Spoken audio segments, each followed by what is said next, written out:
नमस्कार दोस्तों, मेरा नाम है गौरव और आप देख रहे हैं टू द फिलोसोफर्स। दोस्तों, क्या कभी आपने सोचा है कि आज आप जिस दुनिया में रह रहे हैं, आपका मोबाइल, इंटरनेट, वाईफाई और यहाँ तक कि बिजली भी एक इंसान के दिमाग की कल्पना का नतीजा है। एल्बर्ट आइंस्टीन ने भी कहा था कि मेरा हीरो न्यूटन नहीं, मेरा हीरो जेम्स क्लर्क मैक्सवेल है। जी हाँ, आज हम बात कर रहे हैं द ग्रेट साइंटिस्ट, जो the greatest philosophers of electrical engineering कहे जाते हैं, जेम्स क्लर्क मैक्सवेल की। यहाँ पे आप इनका पोर्ट्रेट देख सकते हैं और हम स्टार्ट करते हैं इनके जीवन परिचय से। जानते हैं कि कैसे इन्होंने द ग्रेट यूनिफिकेशन दिया, कैसे इलेक्ट्रिकल फील्ड और मैग्नेटिक फील्ड की थ्योरीज़ को थ्योरेटिकली इन्होंने प्रूव किया। तो आइए शुरू करते हैं।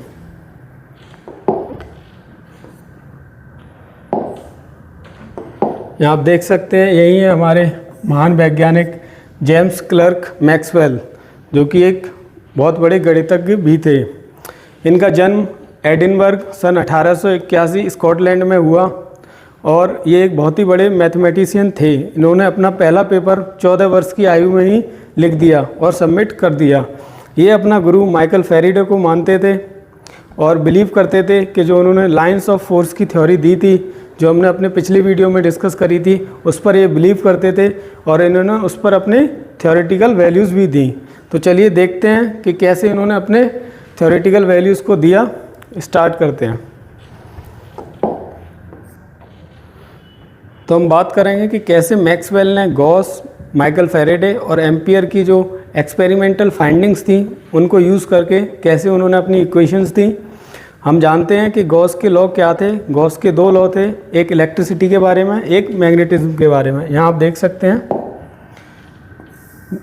Loss for static electricity and magnetism. Static electricity का गॉस का जो नियम था वो ये था कि जब चार्जेस हमारे स्टेशनरी होंगे, पॉजिटिव एंड नेगेटिव चार्ज, तब क्या करेंगे, वो एक इलेक्ट्रिक फील्ड क्रिएट करेंगे जो कैसे रिवॉल्व करेगा, पॉजिटिव टू नेगेटिव। मान लीजिए पॉजिटिव चार्ज है, नेगेटिव चार्ज है, तो इलेक्ट्रिक फील्ड इस फॉर्म में होगा, पॉजिटिव से नेगेटिव की तरफ। तो ये इलेक्ट्रिक फील्ड बनाएगा। ये गॉस का लॉ ऑफ इलेक्ट्रिसिटी था। गॉस का लॉ ऑफ मैग्नेटिज्म ये था कि जो टोटल नेट मैग्नेटिक फील्ड होगा वो ज़ीरो होगा और मैग्नेटिक जो हमारे मैग्नेट होगी उसको हम नॉर्थ या साउथ में नहीं तोड़ पाएंगे। उसके पास दोनों ही पोल्स रहेंगे। सिंगल पोल कभी नहीं क्रिएट कर सकते, हमेशा दोनों ही पोल साथ रहेंगे। अगर आप मैग्नेट को ब्रेक भी करते हैं तो फिर यहाँ पे क्या हो जाएगा, आपको मैं शो करके दिखाता हूँ। अगर मान लीजिए आपने मैग्नेट ली और इसको ब्रेक कर दिया यहाँ से जब आप इसको ब्रेक कर दोगे तो फिर ये दो मैग्नेट बन जाएंगे, लेकिन दोनों पे क्या हो जाएगा, नॉर्थ साउथ पोल आ जाएंगे। तो वो जो हम करना चाहते हैं कि नॉर्थ को अलग कर दें, साउथ को अलग कर दें, वो नहीं कर पाएंगे। तो यही गॉस का दूसरा नियम था। उसके बाद फैराडे का लॉ ऑफ इंडक्शन था, जो हमने अपने लास्ट वीडियो में देखा। फैराडे ने बताया कि कैसे मूविंग जो चेंजिंग वेरिंग मैग्नेटिक फील्ड होता है, जो हमारा वेरिंग मैग्नेटिक फील्ड होता है, जो चेंज होता जाता है समय के साथ साथ, और वो एक कंडक्टर को काटता है, तो कैसे उसमें इलेक्ट्रोमोटिव फोर्स बनती है, इलेक्ट्रिक फील्ड बनता है, जिससे कि वहाँ करंट मूव होता है उस सर्किट के अंदर। तो ये हमारे फैराडे ने दिया। उसके बाद एम्पियर ने बताया कि लॉ ऑफ फोर्स के कैसे जो इलेक्ट्रिसिटी अगर हम फ्लो कराते हैं दो वायर से, जो उन्होंने अपना एक्सपेरिमेंट किया था, अगर दो वायर से हम सिमिलर डायरेक्शन, सेम डायरेक्शन में करंट को फ्लो कराएंगे तो क्या करते हैं, जो तार होते हैं वो आपस में पास नज़दीक आने लगते हैं, और अगर अपोजिट डायरेक्शन में करंट को बहाएंगे तो तार दूर जाने लगते हैं। तो उन्होंने कॉन्सेप्ट बताया इलेक्ट्रिसिटी और मैग्नेटिज्म के बीच में कि कैसे इलेक्ट्रिक करंट को अलग अलग डायरेक्शन में मूव कराने से मैग्नेटिज्म अलग अलग बिहेव करता है। तो ये तीनों ही इक्वेशन, ये तीनों ही जो फाइंडिंग्स थी, जो इन तीनों साइंटिस्ट के एक्सपेरिमेंट से मिली थी। तो जो हमारे जेम्स क्लर्क मैक्सवेल थे, मैक्सवेल ने क्या किया, उनको ये सारी चीज़ें पता थी, दुनिया को ये पता था कि ये एक्सपेरिमेंट में हमें ये चीज़ें पता चल रही हैं, लेकिन हमारे पास कोई एक मैथमेटिकल यूनिफाइड सॉल्यूशन नहीं था। हमारे पास कोई भी एक मैथमेटिकल प्रूफ नहीं था, कोई भी इक्वेशन नहीं थी, क्योंकि एक अगर हम छोटे पायदान पे अगर ये वैल्यूज़ को फाइंड करते हैं वो कर लेते हैं, लेकिन हमें जब वैल्यू को बड़ा करना है तो हमें उसके लिए क्या चाहिए, इक्वेशन चाहिए, जो कि किसने दी, मैक्सवेल ने दी। तो हम देखते हैं इनके बारे में और आगे चल के। यहाँ देखिए, यहाँ मैक्सवेल की 4 इक्वेशन दी गई हैं जो इन्होंने on the basis of Gauss law और माइकल फैराडे एंड एम्पियर के जो नियम थे उनके हिसाब से दी थी। तो यहाँ आप देख सकते हैं जो मैक्सवेल की जो 4 इक्वेशन है वो क्या हैं। पहले गॉसेस के नियम पे दी। जो गॉस का नियम क्या था, इलेक्ट्रिक चार्जेस क्रिएट फील्ड। जो अभी मैंने आपको बताया पॉजिटिव नेगेटिव, ये फील्ड बनाएगा, इलेक्ट्रिक फील्ड बनाएगा, जिसका डायरेक्शन क्या होगा, माइनस पॉजिटिव टू नेगेटिव। ये फील्ड जो बनाएगा वो ये बनाएगा। तो इन्होंने इक्वेशन ये दी, यहाँ पे आप बोल सकते हैं del of E, del dot E equal to Q upon epsilon naught. इस फॉर्मूले का मतलब है कि जो हमारी चार्ज डेंसिटी है और जो फ्री स्पेस में जो हमारी चार्ज डेंसिटी है वो क्या कर रही है, इलेक्ट्रिक फील्ड बना रही है। इलेक्ट्रिक फील्ड क्या है, ये जो हमारा डेल डॉट ई है। तो ये किस पे डिपेंड कर रही है, हमारी चार्ज डेंसिटी पे। यहाँ पे जो हमारा क्यू है, क्यू रिप्रेजेंट कर रहा है चार्ज डेंसिटी को, कि चार्ज की डेंसिटी क्या है। और एप्सिलॉन नॉट क्या है, एप्सिलॉन नॉट ये हमारा permittivity of free space. Permittivity of free space वो होती है, यहाँ पे आप नॉट देख सकते हैं, ये नॉट मतलब जीरो होता है, अभी के टर्म में जीरो होता है, पहले इसको नॉट बोलते थे। तो एप्सिलॉन नॉट का मतलब होता है कि परमिटिविटी ऑफ फ्री स्पेस, कि जो स्पेस है वैक्यूम है, वैक्यूम कितना अलाउ कर रहा है हमारे इलेक्ट्रिक फील्ड को वहाँ पर एग्जिस्ट करने के लिए, ये उसको रिप्रेजेंट कर रहा है। और जो ई है हमारा, ये हमारा इलेक्ट्रिक फील्ड। तो इलेक्ट्रिक फील्ड किस पे डिपेंड करेगा, charge density plus permittivity of free space, जो कि हमारा वैक्यूम होता है। तो ये पहली इक्वेशन इन्होंने दी मैक्सवेल ने, जो ये है हमारी फॉर्म में लिखी हुई है, integration of E dot D A equal to Q upon E naught epsilon naught. उसके बाद जो गॉस का जो हमारा मैग्नेटिज्म का जो मैग्नेटिक फील्ड का जो लॉ था, जो उन्होंने बताया कि मैग्नेट्स को ब्रेक नहीं कर सकते हम नॉर्थ और साउथ पोल में, जो टोटल नेट मैग्नेटिक फील्ड होगा वो जीरो रहेगा।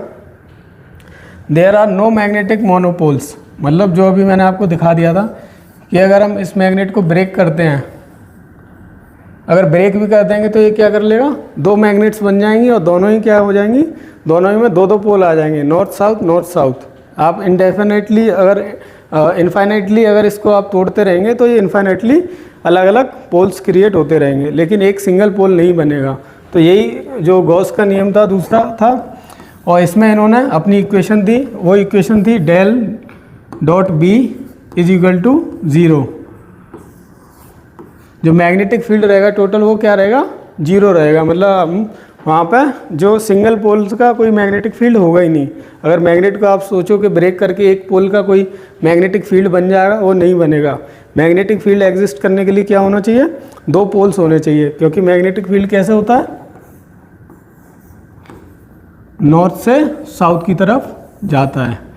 बी, ये वेक्टर बी बना दिया मैंने इसको डायरेक्शन रिप्रेजेंट करने के लिए। तो मैग्नेटिक फील्ड ऐसे। तो ये दूसरी जो इक्वेशन थी ये इन्होंने गॉस के लॉ ऑफ मैग्नेटिज्म पे दी थी, जो अभी हमने यहाँ पे देख चुके हैं। तीसरी इक्वेशन जो दी थी मैक्सवेल ने, वो दी थी फैराडे के लॉ ऑफ इंडक्शन पे। फैराडे का लॉ ऑफ इंडक्शन क्या था कि वेरिंग मैग्नेटिक फील्ड क्या करता है, इलेक्ट्रिक करंट या फिर इलेक्ट्रिक फील्ड को जनरेट करता है किसी भी कंडक्टर में या फिर क्लोज्ड लूप में। जो हमने अपने लास्ट वीडियो में एग्जांपल लिया था वो एक सोलेनॉइड का एग्जांपल लिया था। प्लस इन्होंने एक और एक्सपेरिमेंट किया था जहाँ पे इन्होंने एक परमानेंट मैग्नेट और बार मैग्नेट कह सकते हैं, उसके अंदर इन्होंने डिस्क को रोटेट किया था, कॉपर डिस्क को रोटेट किया था। जब डिस्क को रोटेट किया तो क्या हुआ, मैग्नेटिक फील्ड कटा जो मैग्नेट का था। उसके बाद उसमें जो डिस्क थी उसमें करंट जनरेट हुआ था और ब्रशेस के थ्रू हमने क्या किया, वो टर्मिनल्स पर ले गए और उस करंट को यूज़ किया। उससे पता चला कि चेंजिंग मैग्नेटिक फील्ड क्या कर रहा है, इलेक्ट्रिक करंट को बना रहा है। तो ये भी एक्सपेरिमेंट किसने किया था, फैराडे ने किया था। तो जो इक्वेशन, अब ये तीनों ही हमने जो देखे हैं यहाँ पर, ये एक्सपेरिमेंट तो हो चुके थे लेकिन इक्वेशन नहीं मिली थी। तो जो इक्वेशन हम देख रहे हैं ये मैक्सवेल ने दी हैं। उसके बाद जो फैराडे की इक्वेशन है ये वाली, वेरिंग मैग्नेटिक फील्ड, यहाँ पर क्या है,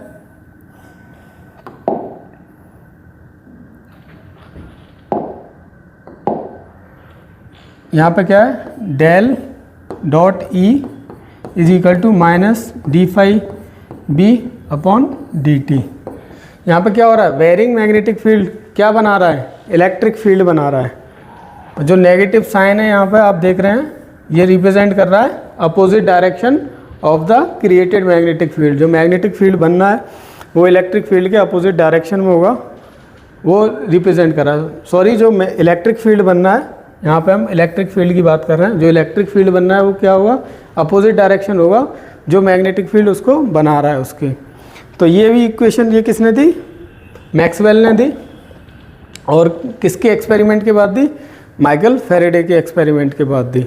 उसके बाद बात आती है हमारी एम्पियर और मैक्सवेल का, जो इन्होंने इक्वेशन दी।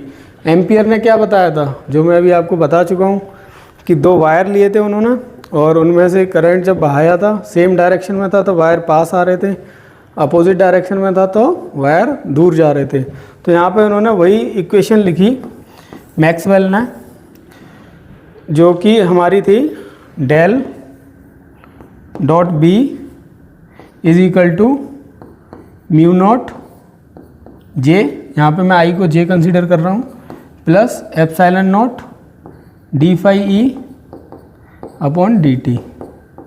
ये इक्वेशन दी थी। यहाँ पे हमें पता चल रहा है कि जो परमिएबिलिटी और परमिटिविटी है दोनों ही एक दूसरे पे डिपेंड कर रहे हैं, किसके लिए, मैग्नेटिक फील्ड के लिए।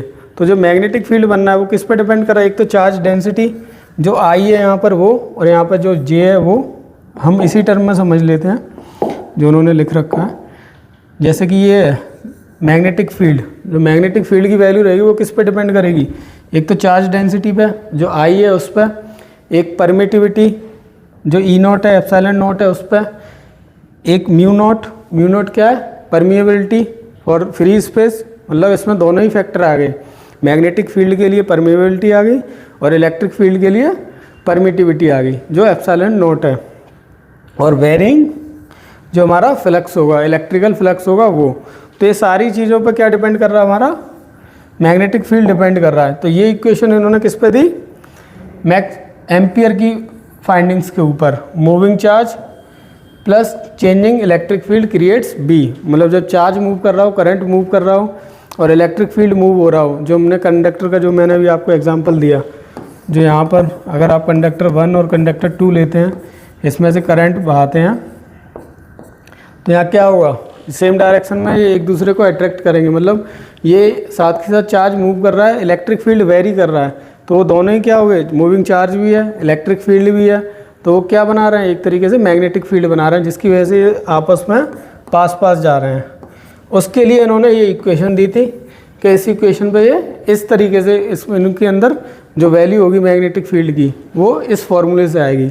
तो जो एक्सपेरिमेंट के बाद जो फाइंडिंग्स थी गॉस की, माइकल फैराडे की और हमारे एम्पियर की, उनको एक इक्वेशन की फॉर्म का रूप दिया, इक्वेशन का रूप दिया, वो किसने दिया, हमारे जेम्स क्लर्क मैक्सवेल ने, जो कि हमारे एक बहुत ही बड़े गणितज्ञ थे। तो चलिए अब हम आगे देखते हैं इन्होंने और क्या क्या किया। तो अब बात करेंगे हम द डिस्प्लेसमेंट करंट की, जो कि एम्पियर का मानना ये था कि करंट की वजह से ही मैग्नेटिज्म बनता है और किसी फैक्टर की वजह से नहीं बनेगा।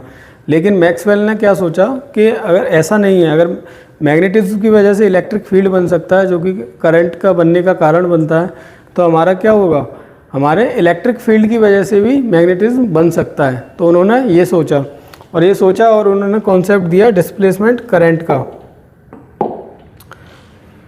डिस्प्लेसमेंट करंट का उन्होंने कॉन्सेप्ट दिया। उन्होंने कहा कि जो हमारे एम्पियर की सोच है कि करंट की वजह से मैग्नेटिक फील्ड बनता है, ये कैपेसिटर पे आके गलत हो जाती है। क्योंकि कैपेसिटर का क्या कॉन्सेप्ट है, यहाँ आप देख सकते हैं एक कैपेसिटर दिया हुआ है यहाँ पर, पैरेलल प्लेट कैपेसिटर। ये हमारा पैरेलल प्लेट कैपेसिटर, ये हम आप मान लीजिए ये प्लेट 1 है P1, ये प्लेट 2 है।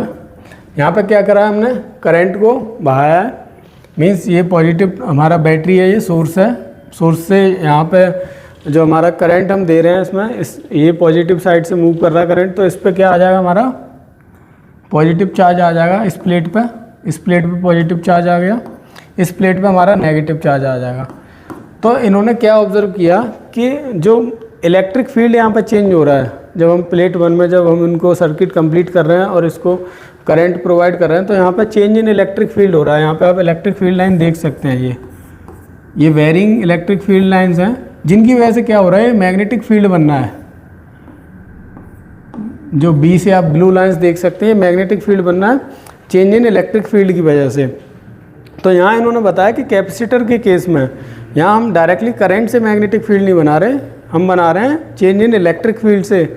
जो मैग्नेटिक फील्ड बनना है वो वेरिंग इलेक्ट्रिक फील्ड से बनना है, जब हम इलेक्ट्रिक फील्ड चेंज हो रहा है वहाँ पर। यहाँ पे आप 4 लाइंस देख सकते हैं इलेक्ट्रिक फील्ड लाइंस, जो रेड कलर में है, और ब्लू में हमारे बी जो टर्म दिया हुआ है मैग्नेटिक फील्ड लाइंस का। तो यहाँ इन्होंने एक कॉन्सेप्ट बताया, और इन्होंने एक कॉन्सेप्ट दिया कि जब अब हमें यहाँ पता चल चुका है कि मैग्नेटिक फील्ड लाइन से इलेक्ट्रिक फील्ड लाइंस जनरेट हो जाती हैं और इलेक्ट्रिक फील्ड लाइन से मैग्नेटिक फील्ड लाइंस जनरेट हो सकती हैं। तो इन्होंने बताया कि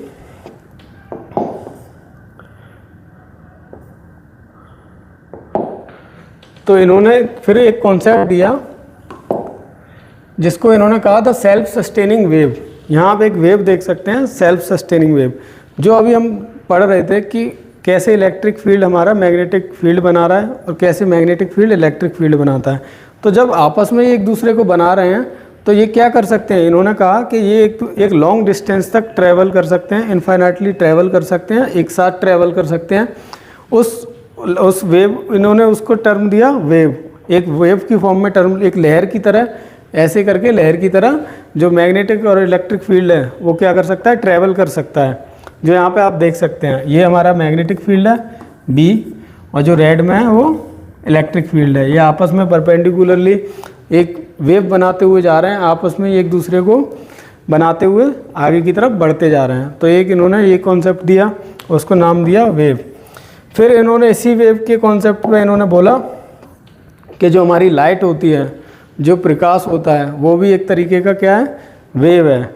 और इसमें इन्होंने इसकी फाइंडिंग भी करी, इसमें इन्होंने कैलकुलेशन करी, और जब इन्होंने कैलकुलेशन करी इस इलेक्ट्रिक फील्ड और मैग्नेटिक फील्ड की वेव की, तो इन्होंने पाया कि यहाँ आप देख सकते हैं कि इन्होंने पाया कि v जो स्पीड ऑफ दैट वेव, जो स्पीड है उस वेव की, जो जिसमें कि हमारा क्या है, इलेक्ट्रिक फील्ड लाइंस और मैग्नेटिक फील्ड लाइंस हैं जो साथ में ट्रेवल कर रही हैं एज ए वेव, उसकी स्पीड क्या है इन्होंने निकाली, v =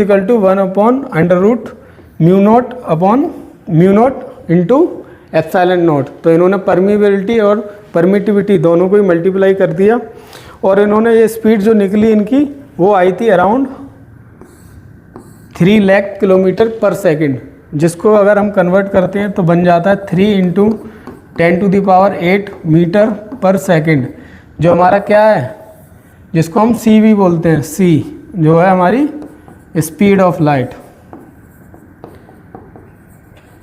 तो इन्होंने इस वैल्यू से पता लगाया, इन्होंने कहा कि जो हमारी वेव है, इलेक्ट्रोमैग्नेटिक वेव और लाइट, वो दोनों ही अलग अलग चीज़ नहीं है, ये एक मतलब अलग अलग पहलू तो हैं, लेकिन ये नो डिफरेंट थिंग्स, मतलब ये दोनों ही अलग अलग कोई भी इंटर रिलेटेड चीज़ें हैं ये। तो इन्होंने ये फाइंडिंग दी, और स्पीड ऑफ लाइट से ही कंपैरिजन करके इन्होंने बताया कि इलेक्ट्रोमैग्नेटिक वेव का जो हमारा जो स्पीड होता है वो सेम एज लाइट रहता है। उसके बाद इन्होंने और भी फाइंडिंग्स करी, वो हम अपनी अगली स्लाइड में देखेंगे कि कैसे इन्होंने बताया कि जो लाइट वेव्स होती हैं, एक्सरेज होती हैं, वो उनका क्या फ्रीक्वेंसी होता है और क्या वेवलेंथ होती है, तो वो भी इन्होंने डिस्टिंग्विश किया। तो वो हम आगे स्लाइड में देखते हैं। यहाँ आप देख सकते हैं बियॉन्ड द रेनबो, तब तक हमको बस रेनबो में ही कलर दिखते थे। यहाँ इन्होंने बताया कि जो लाइट हमें दिखती है वो तो सिर्फ एक विजिबल लाइट है, उसके अलावा भी और वेव्स होती हैं, जैसे कि रेडियो वेव्स, विजिबल लाइट जो हम देखते हैं वही है, और एक्सरेज। रेडियो वेव्स का क्या होता है, low frequency long wavelength, frequency low होती है लेकिन वेवलेंथ ज़्यादा होती है। तो रेडियो वेव्स क्या कर सकती हैं, क्योंकि फ्रिक्वेंसी लो होती है और वेवलेंथ ज़्यादा होती है, इसका मतलब वो लॉन्ग डिस्टेंस पे ट्रैवल कर सकती हैं, बहुत दूर तक जा सकती हैं। इसीलिए आज हम देखते हैं कि जो भी हमारा कम्युनिकेशन संचार होता है वो किससे होता है, रेडियो वेव्स के थ्रू होता है। अगर हम सेल फोन से बात कर पाते हैं तो वो किसके थ्रू कर पाते हैं, रेडियो वेव्स के थ्रू कर पाते हैं। कम्युनिकेशन सिस्टम्स किस पर वर्क करते हैं, रेडियो वेव्स पर वर्क करते हैं, क्योंकि उनका वेवलेंथ ज़्यादा होता है और फ्रिक्वेंसी कम होती है। जबकि हमारा एक्सरेज होते हैं, जो हम एक्सरेज जैसे करवाते हैं मेडिकल ट्रीटमेंट में, वो क्या होते हैं, उनकी फ्रिक्वेंसी हाई होती है और वेवलेंथ लैम्डा शॉर्ट होता है। तो लैम्डा शॉर्ट होगा, वेवलेंथ शॉर्ट होगी, इसका मतलब वो लॉन्ग डिस्टेंस में ट्रैवल नहीं कर सकते। तो लॉन्ग डिस्टेंस में ट्रैवल नहीं कर सकते, इसीलिए हम उनको एक्सरेज में यूज़ करते हैं, और वही उनको जो हम टर्म एक्सरेज देते हैं वही इन्होंने इसका नाम दिया एक्सरे, जिनका फ्रिक्वेंसी हाई होता है। आज आप देख सकते हैं कि जो हम रेडियो, यहाँ आप देख सकते हैं रेडियो, रडार एंड वाईफाई इन्होंने ही इन्वेंट कर दिए थे इतने सालों पहले, 1881 में ही इन्होंने उन सारी चीज़ों को इन्वेंट कर दिया था। तो अब जानते हैं हम इनके और कंट्रीब्यूशन के बारे में, कैसे इन्होंने कंट्रीब्यूट किया। यहाँ आप देख सकते हैं एक एल्बर्ट आइंस्टीन का थॉट लिखा हुआ है, one scientist epoch ended and another begin with James clerk Maxwell. इन्होंने कहा कि एक युग तो ख़त्म हो गया, लेकिन दूसरा युग शुरू हो गया किसके साथ, जेम्स क्लर्क मैक्सवेल के साथ। क्योंकि जिस युग की ये ख़त्म होने की बात कर रहे थे वो युग था एक्सपेरिमेंट करने वाले फिजिसिस्ट का, जैसे कि माइकल फैराडे, थेलीज ऑफ माइलेटस जिन्होंने स्टार्टिंग करी थी चार्ज की। तो वहाँ से स्टार्टिंग होकर माइकल फैराडे तक आते आते हमने क्या कर लिए थे, एक्सपेरिमेंट किए थे, लेकिन थ्योरेटिकल फिजिक्स और थ्योरेटिकल मैथमेटिक्स इक्वेशंस नहीं दी थी हमने तब तक।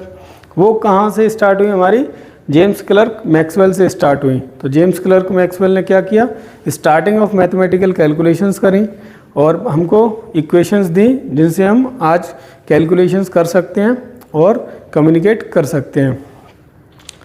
यहाँ पे जब उनसे एल्बर्ट आइंस्टीन से जब पूछा गया कि आप किसको अपना हीरो मानते हैं, तो उन्होंने न्यूटन का नाम ना लेकर किसका नाम लिया, जेम्स क्लर्क मैक्सवेल का।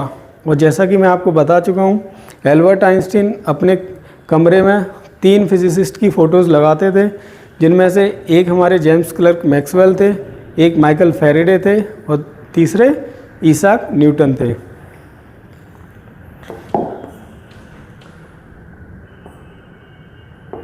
अब हम थोड़ा अपने टाइमलाइन पे देखेंगे कि हमने क्या क्या अब तक कवर कर लिया। अपने लास्ट वीडियो में हमने देखा था 1831 में कैसे फैराडे ने अपना लॉ ऑफ इंडक्शन दिया, कैसे मैग्नेटिज्म से इलेक्ट्रिसिटी जनरेट करी। फिर आज हम आए हैं 1864 में, जब मैक्सवेल की इक्वेशंस को हमने देखा, कैसे उन्होंने गॉस के नियम, माइकल फैराडे के नियम और जो एम्पियर के नियम थे, जो उन्होंने अपने एक्सपेरिमेंट से फाइंड किए थे, उनको इक्वेशंस की फॉर्म में दिया। और अब इसके बाद हम बात करेंगे साल 1888 1888 की बात करेंगे, जब हेनरिक हर्ट्ज़ ने रेडियो वेव को प्रूव किया। तो दोस्तों मैं आपको बता दूं कि जो हमारे जेम्स क्लर्क मैक्सवेल थे, उनकी मृत्यु 48 साल की उम्र में ही हो गई थी। बहुत ही कम आयु में उनकी मृत्यु हो गई, नहीं तो वो और भी अपनी थ्योरेटिकल जो फिजिक्स है उसमें योगदान देते। लेकिन 20 साल तक, 20 से 24 साल तक के बीच में उनकी जो थ्योरेटिकल फिजिक्स की जो इक्वेशंस थी, जो मैक्सवेल की इक्वेशंस थी, उन पे लोगों ने ज़्यादा यकीन नहीं किया, जब तक कि हमारे हर्ट्ज़ ने उनकी इक्वेशंस को प्रूव नहीं किया। तो हर्ट्ज़ ने कैसे प्रूव किया वो हम अपनी अगली वीडियो में देखेंगे, लेकिन एक थोड़ा सा ओवरव्यू देख लेते हैं कि कैसे हर्ट्ज़ ने क्या क्या किया, कैसे रेडियो वेव्स की डिस्कवरी करी और कैसे जो हमारे मैक्सवेल थे उनकी इक्वेशंस को सही प्रूव किया।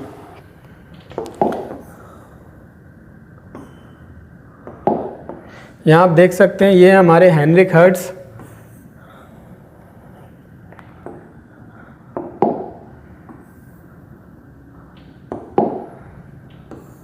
यही है हमारे हेनरिक हर्ट्ज़ जिनका जो हमने फ्रिक्वेंसी की यूनिट रखी वो इन्हीं के नाम पर रखी, हर्ट्ज़। जो आप HZ देखते हैं, HERT जो आप यहाँ देख सकते हैं, इन्हीं के सरनेम के नाम पे हमने फ्रिक्वेंसी की यूनिट रखी।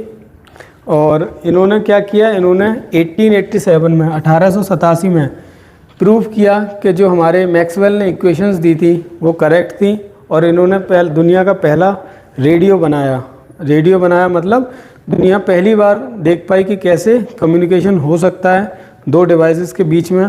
तब इन्होंने सिर्फ ये एक्सपेरिमेंट किया था, जिसके बारे में हम अपने अगले वीडियो में बात करेंगे। और विस्तार से जानेंगे कि कैसे हेनरिक हर्ट्ज ने दुनिया को रेडियो वेव का तोहफा दिया और कैसे उनका योगदान आज हमारी लाइफ में इतना यूज़फुल है। जो आज हम कम्युनिकेट कर पा रहे हैं, आज जो आप मेरी वीडियो देख पा रहे हैं, वो इन्हीं की वजह से देख पा रहे हैं। तो जो हमारा मैक्सवेल का योगदान था वो अनफॉरगेटेबल था। उनको the greatest philosophers of electrical engineering कहा जाता है, क्योंकि उन्होंने जो मैथमेटिकल कैलकुलेशंस दी थी वो इतनी वैलिड थी कि जिसकी वजह से आज जहाँ हम खड़े हैं वो उनकी वजह से ही खड़े हैं। तो द डिस्कवरी ऑफ रेडियो हमारा नेक्स्ट टॉपिक जो रहेगा हेनरिक हर्ट्ज पर, वो हम अपने अगले वीडियो में देखेंगे। आज का वीडियो हम यहीं समाप्त करते हैं। मेरा चैनल है टू द फिलोसोफर्स, और जो मैं सीरीज़ कवर कर रहा हूँ उसमें हम आ चुके हैं 1884 तक। अब अगले वीडियो में हम जाएंगे हेनरिक हर्ट्ज पर और जानेंगे कि कैसे दुनिया को उन्होंने रेडियो वेव का तोहफा दिया। तो आप बने रहिए, देखते रहिए, आप पूरी सीरीज़ देखिए, बहुत ही यूज़फुल सीरीज़ है और आपके काम आएगी काफ़ी, क्योंकि ये दुनिया आगे बढ़ती जा रही है और हमें जिन साइंटिस्टों ने इस दुनिया को बेहतर बनाने में योगदान दिया, हमें उनको नहीं भूलना चाहिए और इसी बात को याद करते हुए हमें आगे बढ़ते रहना चाहिए। धन्यवाद। आप देखते रहिए to the philosophers. Thank you.